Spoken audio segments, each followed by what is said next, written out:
খাস্তা সিঙ্গারা খেতে কার না ভালো লাগে, আর তার সাথে যদি মিষ্টি চাটনি থাকে তাহলে তো আর কোনো কথাই নেই। তাই আজকে আমি তোমাদের খুব সহজেই দোকানের মতো খাস্তা সিঙ্গারা রেসিপি করে দেখাবো, আর তার সাথে থাকবে তেঁতুলের মিষ্টি চাটনি। প্রথমেই মিষ্টি চাটনি বানানোর জন্য তেঁতুলে উষ্ণ গরম জল দিয়ে 10 মিনিট নরম হওয়ার জন্য রেখে দেব। সিঙ্গারা বানানোর জন্য একটি বোলে 2 কাপ ময়দা নিয়ে টেস্টটাকে বাড়ানোর জন্য অল্প পরিমাণে চিনি আর লবণ অ্যাড করে সব কিছু ভালো করে মিশিয়ে নেব। 1 চামচ ঘি দিয়ে ময়দাটিকে ভালো করে মেখে নেব।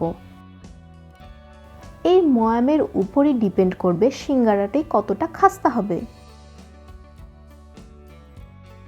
মাখতে মাখতে যখন এরকম মুঠো হয়ে আসবে তখনই বুঝতে হবে ময়দাটি মাখা হয়ে গেছে। এবারে অল্প অল্প করে জল অ্যাড করে একটি টাইট ডো তৈরি করে নেব। আমরা লুচি পুরিতে যেরকম ডো মাখি তার থেকে কিন্তু একটু শক্ত করেই মাখতে হবে। দেখো ঠিক এরকমই শক্ত করে ডো মাখতে হবে। এবারে 30 মিনিটের জন্য ঢেকে রেখে দেব। কয়েক টুকরো আদা থেতো করে নেব। তোমরা চাইলে গ্রেটারের সাহায্যে গ্রেট করেও নিতে পারো। এতক্ষণে তেঁতুলও নরম হয়ে গেছে। এবারে হাত দিয়ে চেপে চেপে এর সমস্ত পাল্প বের করে নেব। একটি ছাঁকনির সাহায্যে ছেঁকে এর মধ্যে থাকা বীজগুলিকে বাদ দিয়ে দেব। এই তেঁতুলগুলা জলটি আমাদের কাজে লাগবে।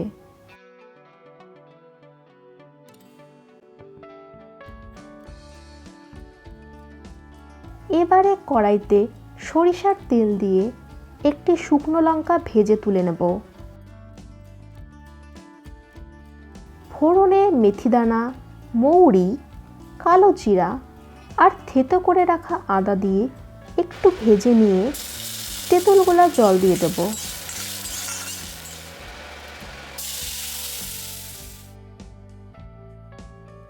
চাট মশলা ও রঙের জন্য অল্প পরিমাণে লাল লঙ্কার গুঁড়ো দিয়ে দেব। এবারে ভেজে রাখা শুকনো লঙ্কা হাত দিয়ে গুঁড়ো গুঁড়ো করে নিয়ে ওতে অ্যাড করে দেব। ভাজা ধনে জিরে গুঁড়ো আর 2 চামচ গুড় দিয়ে ভালো করে ফুটিয়ে নেব। তোমরা গুড়ের পরিবর্তে চিনিও ব্যবহার করতে পারো, তবে গুড় ব্যবহার করলে এর কালার ও ফ্লেভার দুটোই অসাধারণ হয়। দেখো এর কালার কতটা সুন্দর এসেছে। সিঙ্গারা লাগবে না, তোমরা এমনিই বানিয়ে খেতে পারো। এটা খেতে এতটাই টেস্টি হয় যে এর সাথে আর কিছু দরকারই পড়ে না। সিঙ্গারার পুর বানানোর জন্য একটি বড় সাইজের আলু 2 টুকরো করে নিয়ে অল্প পরিমাণে লবণ অ্যাড করে বয়েল করতে বসিয়ে দেব। এবারে আমাদের প্রয়োজনীয় সবজি যেমন বিট, গাজর কেটে নেব। তোমরা চাইলে সিঙ্গারার পুরটি সম্পূর্ণ আলু দিয়েও করতে পারো। এতক্ষণে আলুও খুব সুন্দরভাবে সেদ্ধ হয়ে গেছে। এবারে ছুলে নিয়ে হাত দিয়ে স্ম্যাশ করে নেব। খুব বেশি স্ম্যাশ করব না, মাঝে মাঝে একটু গোটা থাকলে সেটি মুখে পড়লে বেশ ভালোই লাগে। অন্যদিকে কড়াইতে সর্ষের তেল দিয়ে তেল গরম হয়ে এলে ফোড়নে শুকনো লঙ্কা, মৌরি আর কালো জিরা দিয়ে দেব। এবারে কেটে রাখা বিট ও গাজর দিয়ে একটু ভাজা ভাজা হয়ে এলে স্বাদ মতো লবণ অ্যাড করে দেব। এবারে থেতো করে রাখা আদা কুচি দিয়ে একটু নেড়েচেড়ে নিয়ে স্ম্যাশ করে রাখা আলু দিয়ে দেব।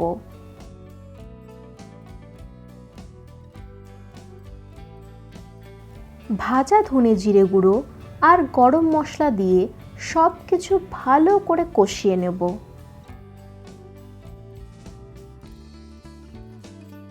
যেহেতু পুরটি একটু নরম নরম হলেই ভালো লাগে, তাই জল অ্যাড করে দেব। জল ফুটে কমে এলে টেস্টের জন্য 1 চামচ চিনি অ্যাড করে দেব।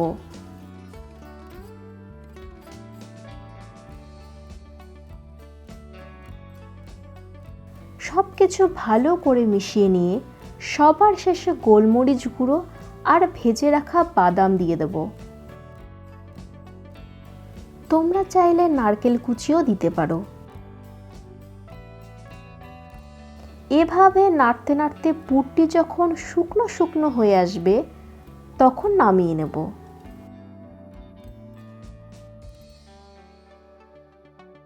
এতক্ষণে ময়দার ডোটিও খুব সুন্দরভাবে সেট হয়ে গেছে। এবারে একটু মেখে নিয়ে ওর থেকে লেচি কেটে নেব। প্রত্যেকটা লেচিকে গোল গোল শেপ দিয়ে একটি বেলুনির সাহায্যে ওভাল শেপ করে বেলে নেব। লেচিটিকে অবশ্যই পাতলা করে বেলতে হবে, নয়তো সিঙ্গারার বাইরের অংশটি খেতে একদম ভালো লাগবে না। আশা করছি তোমাদের বোঝাতে পেরেছি ঠিক কিভাবে বেলতে হবে। এবারে একটি ছুরির সাহায্যে মাঝখান থেকে কাট করে দেব, অর্থাৎ একটি লেচি থেকে দুটো সিঙ্গারা হবে। একটি কাপে অল্প পরিমাণে জল নিয়ে নেব। এবারে লেচির যে দিকের অংশটি ছুরি দিয়ে কাটা হয়েছে সেই দিক থেকে মাঝখান বরাবর ভাঁজ করে নেব। নিচের দিকের অংশটিও একটু চেপে চেপে নেব, নয়তো পুর বের হয়ে যাওয়ার সম্ভাবনা থাকতে পারে। মাঝের অংশটি ঠিক কোণ শেপ করে নেব। যেখানে করে রাখা পুরটি একটি চামচের সাহায্যে চেপে চেপে দিয়ে দেব। ওপরের মুখটির চারপাশ দিয়ে জল লাগিয়ে নেব, যেটি আঠার মতো কাজ করবে। এবারে ওপরের মুখটি দুপাশ থেকে টেনে হাত দিয়ে চেপে চেপে সিল করে দেব। আশা করছি কিভাবে করতে হবে তোমাদের বোঝাতে পেরেছি। তোমরা 2 কাপ ময়দা থেকে মোটামুটি বড় সাইজের 8টা সিঙ্গারা বানিয়ে নিতে পারবে।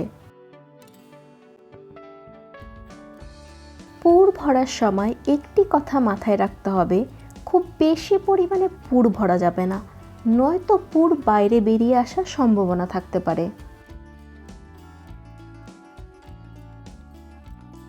দেখো একে একে প্রত্যেকটা সিঙ্গারাগুলিতে পুর ভরানো হয়ে গেছে।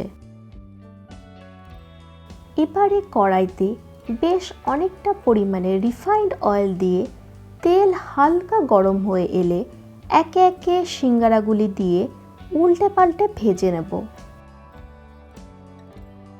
এখানে একটি বিষয় মাথায় রাখতে হবে, যাতে ওভেনের ফ্লেম একদম লোতে থাকে, নয়তো সিঙ্গারাগুলিতে তেলে দেওয়ার সঙ্গে সঙ্গে বাবলস দেখা দেবে এবং সিঙ্গারা ওপর থেকে লালচে হয়ে যাবে, তখন সিঙ্গারা আর খাস্তা থাকবে না। তাই সিঙ্গারা একদম ধিমি আঁচে সময় নিয়ে ভাজতে হবে।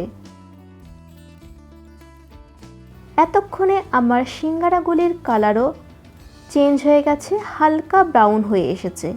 এবারে একটি ছান্তার সাহায্যে তেল ঝরিয়ে তুলে নেব। দাঁড়াও, তোমাদের একটা ভেঙে দেখাই, দেখো ঠিক কতটা খাস্তা হয়েছে। ভিডিওটি ভালো লাগলে লাইক করে চ্যানেলটিকে সাবস্ক্রাইব করে দিও। পরবর্তীতে তোমরা কোন রেসিপিটি দেখতে চাও অবশ্যই কমেন্ট বক্সে জানাতে ভুলো না। ভালো থেকো, সুস্থ থেকো, আবারও আসবো নতুন একটি ভিডিও নিয়ে।